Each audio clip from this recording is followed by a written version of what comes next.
London Gill സോണിൽ GBP USD നമുക്ക് നല്ലൊരു എൻട്രി സെറ്റപ്പ് കിട്ടിയായിരുന്നു. ഒരു ഏഷ്യൻ ലോയും അതോടൊപ്പം തന്നെ പ്രീവിയസ് ഡേയിൽ ഒരു ന്യൂയോർക്കിൻ്റെ ലോയും മാർക്കറ്റ് സ്വീപ്പ് ചെയ്ത് തന്നൊരു MSSലായിരുന്നു നമ്മൾ എൻട്രി നോക്കിയിട്ടുണ്ടായിരുന്നത്.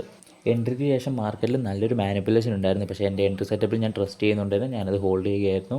ആ ഒരു മാനിപ്പുലേഷന് ശേഷം മാർക്കറ്റിൻ്റെ എൻട്രിയെ നല്ല രീതിക്ക് റെസ്പെക്റ്റ് ചെയ്യുന്നുണ്ടായിരുന്നു. നല്ലൊരു ബുള്ളിഷ് സ്ട്രാറ്റജി അവിടെ തന്നു. ഇവിടെ പലരും ഈ മാനിപ്പുലേഷൻ കാണുമ്പോൾ അവരുടെ എൻട്രി ക്ലോസ് ചെയ്യാനുള്ള ചാൻസ് വളരെ കൂടുതലാണ്. അതുകൊണ്ട് തന്നെയാണ് ഞാൻ എപ്പോഴും പറയാനുള്ളത്, ട്രേഡിംഗ് സ്ട്രാറ്റജിയെക്കാട്ടും കൂടുതൽ വേണ്ടത് നമുക്ക് ഇമോഷണൽ കൺട്രോൾ ആണ് എന്നുള്ളത്. ഞാൻ അവിടെ എൻ്റെ ഇമോഷണലെ കൺട്രോൾ ചെയ്ത് അതോടൊപ്പം തന്നെ എൻ്റെ എൻട്രി സെറ്റപ്പിനെ ട്രസ്റ്റ് ചെയ്തുകൊണ്ട് മാത്രമാണ് എനിക്കത് അവിടെ ടാർഗറ്റ് എത്തിക്കാൻ പറ്റിയത്. ഇതുകൊണ്ട് തന്നെയാണ് പലരും നല്ലൊരു സ്ട്രാറ്റജി ഉണ്ടായിട്ട് പോലും ട്രേഡിങ്ങിൽ സക്സസ് ആകാൻ പറ്റാത്തതിന് കാരണം. നിങ്ങൾ മാർക്കറ്റിനെ നല്ല രീതിക്ക് തന്നെ സ്റ്റഡി ചെയ്തു, പിന്നെ നിങ്ങളുടെ കൺസെപ്റ്റിനനുസരിച്ചാണ് ട്രേഡ് എടുത്തതെങ്കിൽ നിങ്ങൾ ഒരിക്കലും ടെൻഷൻ അടിക്കേണ്ട ആവശ്യമില്ല. ബാക്കി മാർക്കറ്റ് നോക്കിക്കോളൂ. So trust your setup, trust yourself. മാർക്കറ്റിനെ കൺട്രോൾ ചെയ്യാൻ ശ്രമിക്കാണ്ട് നിങ്ങളെ തന്നെ കൺട്രോൾ ചെയ്യാൻ ശ്രമിച്ചു നോക്കുക. അപ്പോൾ നിങ്ങൾ ട്രേഡിംഗ് ജേർണി വലിയൊരു മാറ്റം തന്നെ ഉണ്ടാവും. അപ്പം വീണ്ടും ഒരു വീഡിയോ കാണുന്നവരെ ബൈ.